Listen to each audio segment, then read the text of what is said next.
আর তাম্বুল মানে হচ্ছে পান। অনেকেই আছেন না যে খাদ্য গ্রহণের পরে একটু পান চেবান, অনেকের আছে একটু টানাটানি করতে ইচ্ছে করে, আছে কিনা? অনেকের একটু মুখশুদ্ধির জন্য কিছু না কিছু খেতে হয়। মহাপ্রভু কি করছিলেন? ছোট্ট করে, সুপারি নয়, তামাক নয়, চুন নয়, কারণ ওগুলো অসাত্বিক বস্তু বলে পরিগণিত করা হয়েছে শাস্ত্রে। শুধুমাত্র একটু তাম্বুল কণিকা মাত্র চর্বণ করছিলেন, চেবাচ্ছিলেন। সেই চর্বিত চর্বণকৃত তাম্বুল অর্থাৎ পান ওই কৃষ্ণ প্রিয়া দাসীকে দিয়ে মুকুন্দ পত্নীর জন্য প্রেরণ করেছেন, পাঠিয়ে দিয়েছেন।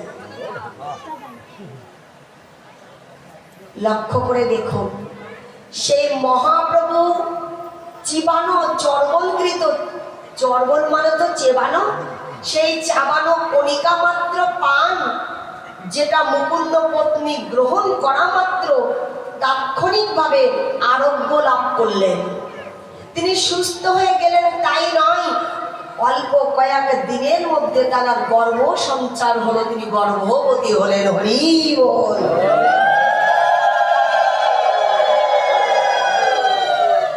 তিনি গর্ভবতী হলেন সময়ের নিয়মে, বিধেয় নিয়মে, প্রকৃতির নিয়মে।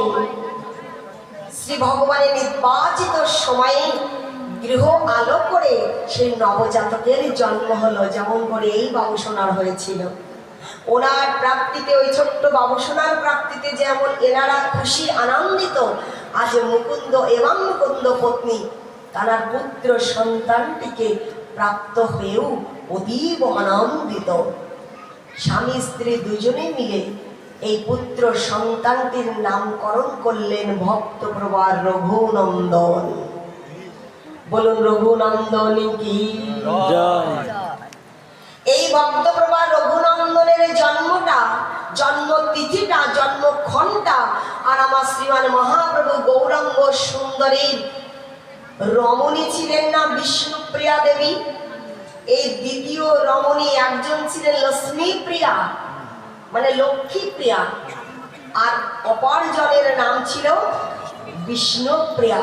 এই বিষ্ণুপ্রিয়া দেবীর আবির্ভাব তিথি আর রঘুনন্দনের আবির্ভাব তিথি একই দিনে ঘটেছিল।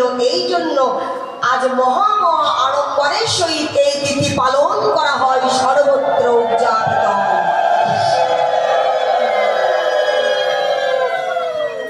রঘুনন্দন কি করেছেন লক্ষ্য করে দেখুন। কুলদেবতা গোপীনাথজির সেবায় নিয়োজিত মুকুন্দ দাস, আর ওই মুকুন্দ দাস গোপীনাথজির সেবার জন্য ভোরবেলায় ঘুম থেকে জেগে উঠেন। কখন মা? ব্রাহ্ম মুহূর্ত সময়ে, যে সময়ে প্রত্যেকটা সনাতনীয়দেরকে জেগে ওঠা উচিত। সূর্য উদয় হওয়ার 1 ঘন্টা 36 মিনিট পূর্বের যে সময়টা, ব্রাহ্ম মুহূর্ত যে সময়টা, এই সময়ে আমার মুকুন্দ দাস ঘুম থেকে জেগে ওঠেন। তৎসহ ওই ছোট্ট বালক রঘুনন্দন ঘুম থেকে জেগে ওঠেন। পিতাশ্রী কুলদেবতার সেবার ভূমিকায় দাঁড়িয়ে পুষ্প চয়ন করেন, তুলসী চয়ন করেন, সেবা দেন, পূজা করেন, শৃঙ্গার করেন, অর্চন করেন, ভোগ নিবেদন করেন। সকলে কিছু আয়োজনের সাক্ষী হয়ে ওই রঘুনন্দন বাবার সাথে সঙ্গ দেয়। রঘুনন্দন কি করে? বাবার সাথে থেকে থেকে এই পুষ্প চয়ন করে, তুলসী চয়ন করে। কখনো কখনো কোনো দিন রঘুনন্দন করে কি জানো মা? ওই একাই খেলার ছলে গ্রামে ঘুরে ঘুরে দেখে যে কোন গৃহে ভালো তুলসী বৃক্ষ আছে, কোন বাড়িতে ভালো ভালো ফুলের গাছ আছে। দেখে আসে দিনের বেলা বিবাভাগে, ক্রীড়ার ছলে, খেলার ছলে।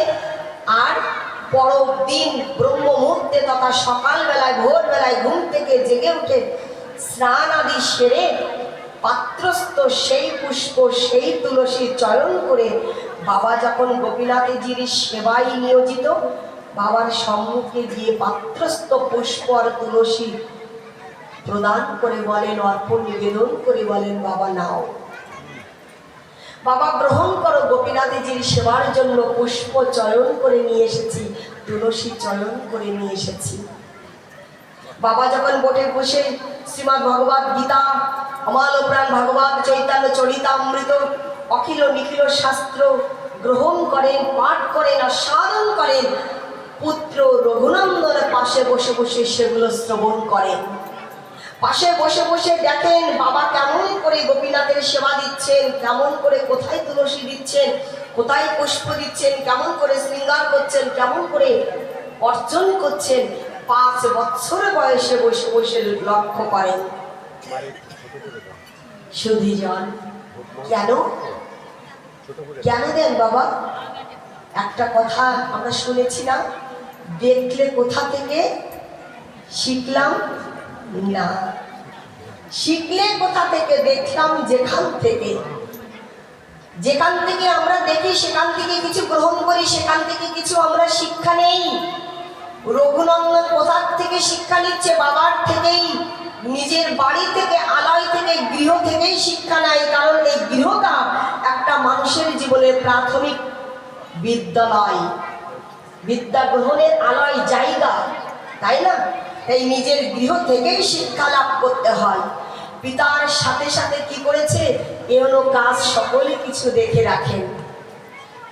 আর মুকুন্দ দাস পুত্রের এহেন আয়োজনের ভূমিকায় অংশগ্রহণ করা লক্ষ্য করে, দর্শন করে মনে মনে বড় আত্মতৃপ্তিত হন, আনন্দ অনুভব করেন। কেন? জন্মগ্রহণ করেছি মানে একদিন না একদিন বিদায় নিয়ে চলে যেতে হবে। আমার মৃত্যু একদিন না একদিন হবেই, কিন্তু মৃত্যু হলেও আমার কোনো দুঃখ নাই, আমার মৃত্যু হয়ে গেলেও আমার কোনো কষ্ট নাই। কেন? আমরা তো এটাই ভেবে কষ্ট পাই, শ্রীমন্দির প্রতিষ্ঠা করলাম, বিগ্রহ প্রতিষ্ঠা করলাম, কিন্তু সংসারে পরিবারে একটা কৃষ্ণ ভক্ত জন্ম নিল না, তৈরি হলো না। তাহলে আমার অপরিবর্তে, আমার অনুপস্থিতিতে আমার যখন মৃত্যু হয়ে যাবে, তখন এই প্রতিষ্ঠিত শ্রী মূরতি, শ্রী বিগ্রহের সেবা পূজার দায়িত্ব কার উপরে ন্যস্ত করব? কে গ্রহণ করবে? এই ভাবনা, এই চিন্তা, এই দুঃখ কিন্তু অনেকের হৃদয়ে চিন্তে থাকে বাবা। সেই দুঃখ কষ্টটা মুকুন্দের নাই, কারণ তিনি বরং খুশি যে আমার মৃত্যুর পরে আমার গোপীনাথজির সেবা করবার জন্য একজন উপযুক্ত সুযোগ্য সেবক তৈরি হয়েছে আমার গৃহে। হ্যাঁ, একজন সেবক তৈরি হয়েছে বাবা। এমন পুত্র সকলেই চাই না আমরা? চাই? চাই না। আমরা চাই আমাদের ছেলে বড় হয়ে ডাক্তার হোক, ইঞ্জিনিয়ার হোক, গবেষক হোক, উকিল হোক, বড় বিজনেসম্যান হোক, বড় বড় পদে চাকুরিতে নিয়োজিত থাক, উচ্চ পদস্থ কর্মচারী কর্মকর্তা হোক, হ্যাঁ, সার্ভিসম্যান হোক, সবাই তাকে স্যালুট করবে, স্যার স্যার বলে সম্বোধন করবে, সম্মান করবে, ইত্যাদি ইত্যাদি চাই। ডক্টরেট হোক, ইত্যাদি ইত্যাদি চাই। কিন্তু অনেকেই চাই না যে আমাদের একটা সন্তান কৃষ্ণ ভক্তে হোক, কৃষ্ণ ভক্তে পরিণত হোক। এটা অনেক পিতামাতাই চাই না। কিন্তু আমরা জানি না যে একটা বৈষ্ণব সন্তানের, একটা নিষ্কিঞ্চন সাধুর এত ক্ষমতা, এতটাই ক্ষমতা, এতটাই ভজন শক্তি, সে তার সাধন শক্তির দ্বারা, তার নিষ্ঠার দ্বারা, তার আত্মসংযমের দ্বারা, ত্যাগের দ্বারা সেই একটি নয়, দুটো নয়, 14টা নয়, 21 গুণ উদ্ধার করে নিতাই গৌরের চরণে পৌঁছে দিতে পারে। একটা বৈষ্ণব সন্তান তার নিজের সাধন শক্তির দ্বারা 21 গুণ উদ্ধার করে নিতাই গৌরের চরণে সবাইকে পৌঁছে দেওয়ার ক্ষমতা রাখে। এত শক্তি, এত ক্ষমতা, এত গুণাবলী, গুণের অধিকারী একজন নিষ্কিঞ্চন সাধু, একটা কৃষ্ণ ভক্ত সন্তানের, হোক সে ছেলে আর হোক না সে মেয়ে, এত অপার শক্তি সঞ্চার করা হয়েছে তাকে। তাই মুকুন্দ দাসের আনন্দের সীমা নাই। পিতা পুত্রের সেন সেবানন্দের মতো করে রাই রামানন্দ ভবানন্দের মতো করে